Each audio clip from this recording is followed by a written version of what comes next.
Whistleblower. I'm here today to answer some questions about my fight with the liberal media. It started when I whistleblew against this man, Carlos Ghosn, the CEO of Nissan.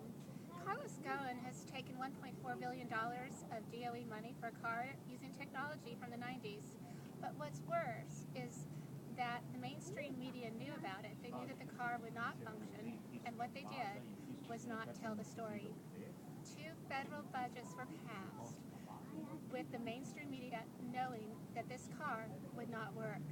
The car gets about 55 to 60 miles per charge.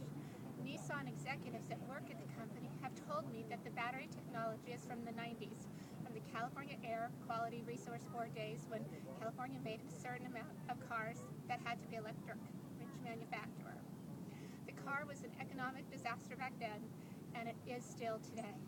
The car cost about $80,000 each to create, and the reality is they sell them for $33,000, and that means they're about 75% subsidized.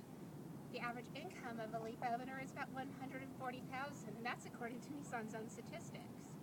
And what's really frustrating is that people buy the car as a second car, and it's a fast pass. You know when you go to Disneyland and you get to ride the ride real quick?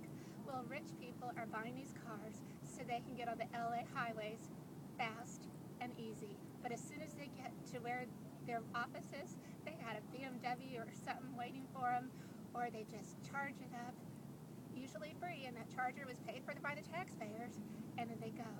But unfortunately, there's a shortage of people with enough money to buy a couple cars these days, so we're funding this for the wealthy people, and the regular people like me, a person that's taking a metro and I'm flying economy, we're suffering.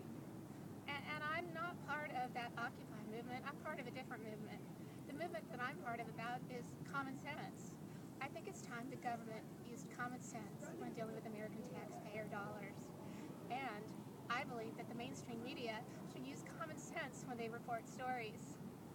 I could go into the fact that Obama bundlers are people that the DOE hired, and that is kind of why we have part of the problem. And I could go into the fact that when you're a whistleblower and you go against the administration, your life can be miserable.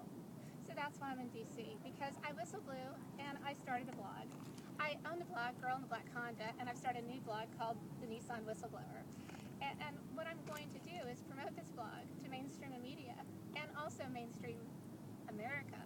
And I'm going to acknowledge people about the fact that these chargers only work on Japanese cars that we paid about $100,000 each for. I'm going to get it acknowledged that people from all over the world have known this car would block, and they kept taking the money. I've got websites from Fisker, Solyndra. I've had a blog about DOE fraud going for a long time. And you know what? They read my blog, and they keep taking our money. That's wrong. It's got to stop. I love America, and I'm fighting for it. Have a great day. Bye.